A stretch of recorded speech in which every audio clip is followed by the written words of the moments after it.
Il est 21h42 à Paris, 20h42 à Libreville. Bienvenue dans le Journal de l'Afrique. Heureux de vous retrouver. À la une, la prestation de serment du général Brice Oligui Nguema.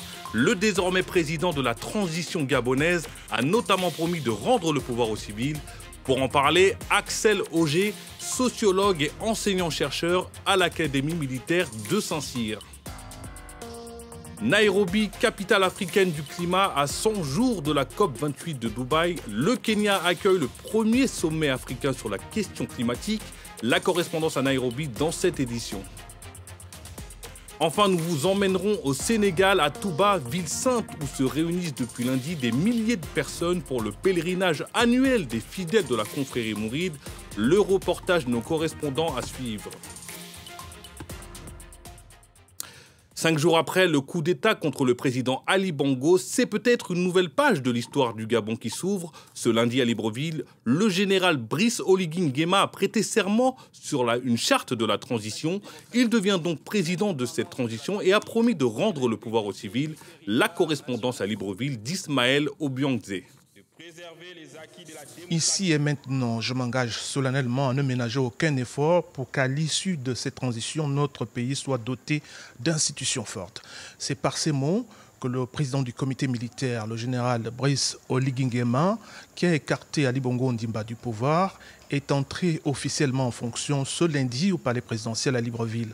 Dans son discours qui a suivi sa prestation de serment, le nouvel homme fort du pays promet l'adoption d'une nouvelle constitution par référendum, l'élaboration d'un nouveau code électoral, d'un code pénal plus fiable et une gouvernance assainie en phase avec les normes internationales sur les droits humains et les libertés fondamentales. Des mesures parmi tant d'autres qui suscitent un intérêt auprès des milliers de personnes venues participer à cette cérémonie. Faire revenir les Gabonais de l'extérieur, tous ceux qui sont exilés à l'étranger, c'est une grande décision. Donner la bourse, donner cette possibilité de donner la bourse aux collégiens, c'est très important. Et ce que nous attendons de ces militaires, c'est de réquisitionner tous les ministres qui ont volé, même s'ils ne le sont plus, parce que les gens mouraient dans les hôpitaux pendant que les gens ont les milliards dans les chambres. Nous avons compris avec le général Oligui dans son discours que nous aurons enfin des institutions fortes et non des hommes forts. Au nombre des invités officiels, notamment les diplomates étrangers, les membres du gouvernement dissous et les responsables de la haute administration gabonaise. La coalition Alternance 2023 était aussi de cette prestation de serment du président du CTRI, mais dans ses rangs, une absence n'est pas passée inaperçue, celle du professeur Albert Rondosa. Le candidat consensuel de l'opposition réclame toujours le recomptage des voix de la présidentielle du 26 août dernier. Beaucoup d'interrogations donc sur la future transition gabonaise. Pour en parler, Axel Auger, sociologue et enseignant-chercheur à l'Académie militaire de Saint-Cyr. Bonsoir et merci d'avoir accepté notre invitation. Je voudrais qu'on revienne sur les défis qui attendent le général Nguema. Rappelons qu'il a longtemps gravité dans le premier cercle du pouvoir. Depuis l'époque de feu Omar Bongo, sa première mission ne sera-t-elle pas de marquer une vraie rupture avec les pratiques du passé? Bien, merci de me donner la parole. Je crois que c'est une chance que le président de la transition, Oligui Nguema, soit un connaisseur des sérails du régime, soit un fin connaisseur des sérails du régime.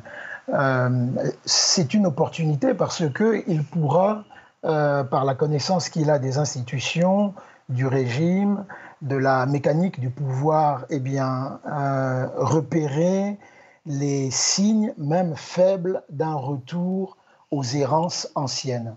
Donc je pense qu'il faut voir le fait que le président de la transition, Oligui Nguema, soit un ancien du régime, comme une chance pour le pays. Selon la Banque mondiale, près de 40% des Gabonais vivent sous le seuil de pauvreté, un chiffre contesté par la société civile. Paradoxalement, le pays dispose de nombreuses ressources naturelles, le pétrole en premier lieu. Peut-on dire que l'une des priorités du président de la transition sera de créer un pacte de confiance et de redonner espoir à des Gabonais marginalisés durant de nombreuses années ?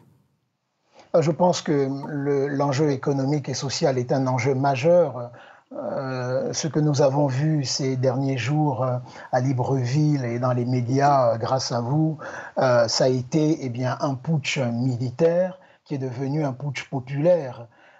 Et à mon sens, il y avait des signes avant-coureurs, un pays bloqué sur le plan politique, sans alternance, un pays étouffé sur le plan économique avec des performances économiques qui ne rejaillissent pas sur les populations, et aussi un pays déprimé sur le plan social et culturel avec une redistribution de la richesse qui ne se faisait pas. Ainsi donc, ce comité pour la transition et la restauration des institutions, le CTRI, porte bien son nom, c'est-à-dire celui d'ouvrir des chantiers pour engager et conduire la transition. Ensuite viendra les chantiers de l'action caractérisés par la gouvernance du pays.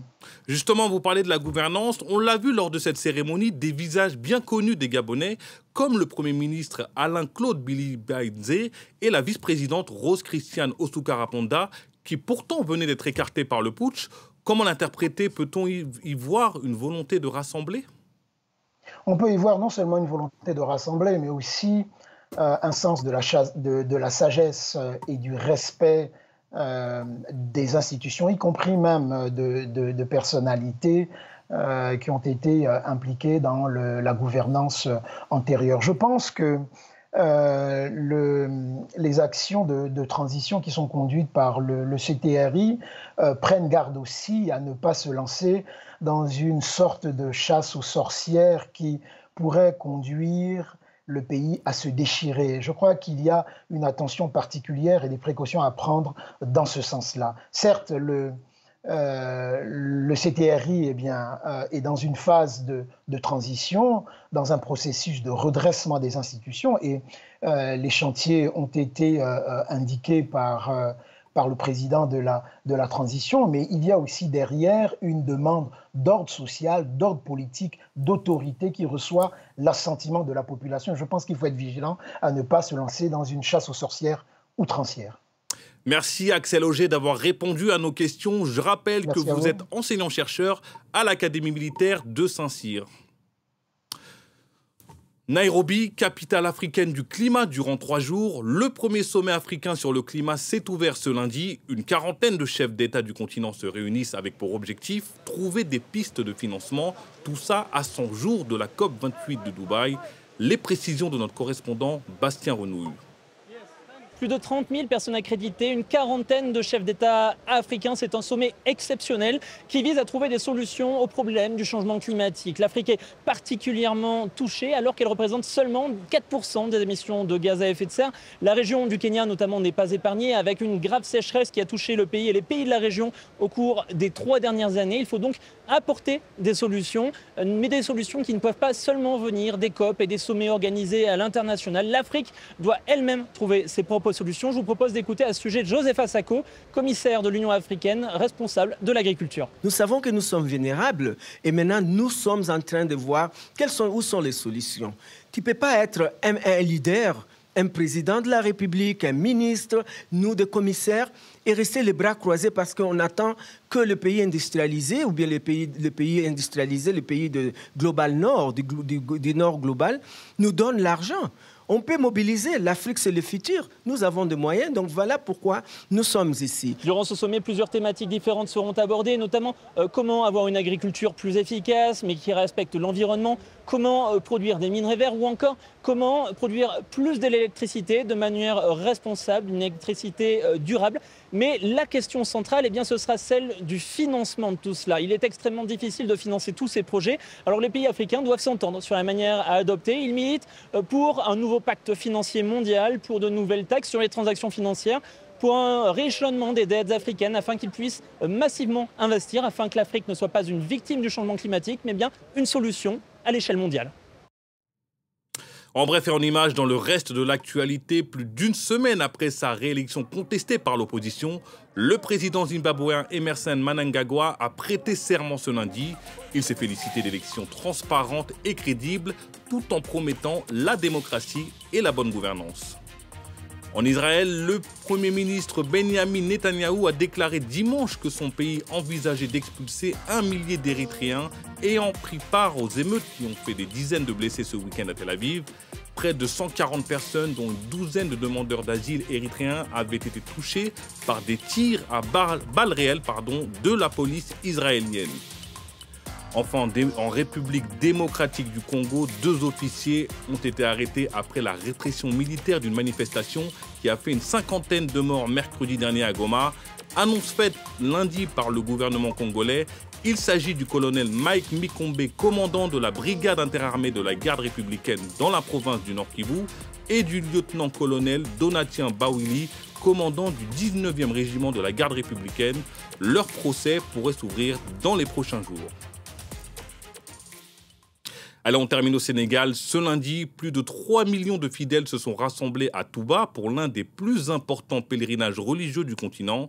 Cette année, les plus chanceux pourront découvrir 6 clichés inédits du fondateur de la confrérie mouride, Cheikh Ahmadou Bamba, un résistant colonial pacifique devenu une icône au Sénégal. Jusqu'ici, il n'existait qu'un seul portrait du chef religieux. Le reportage de notre correspondant Eliman Dao. Ce sont des photos dont on ignorait l'existence avant 2020. Des images inédites de Cheikh Ahmadou Bamba, héros de la résistance coloniale au Sénégal à la fin du 19e siècle et fondateur de la confrérie musulmane mouride. Pour la première fois, ces clichés sont exposés à l'occasion du Grand Magal, fête religieuse qui a accueilli ce lundi à Touba des délégations musulmanes venues de plusieurs pays.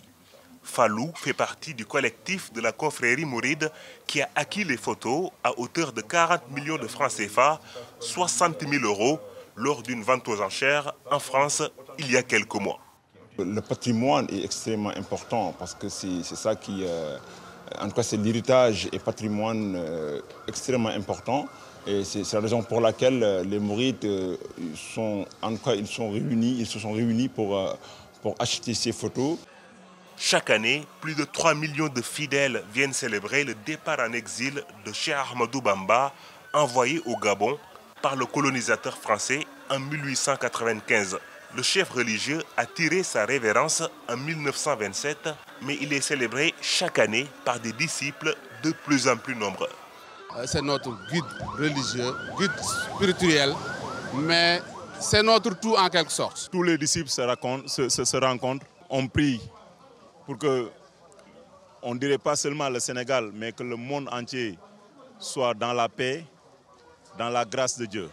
Selon le collectif qui a acquis les photos de Cheikh Ahmadou Bamba, il existerait d'autres images non encore découvertes du fondateur de la confrérie mouride. Une association a été mise sur pied pour les rechercher et ainsi mieux documenter l'histoire de cette figure religieuse du Sénégal. C'est la fin de cette première édition du Journal de l'Afrique. Prochaine édition dans un peu plus de 3 quarts d'heure.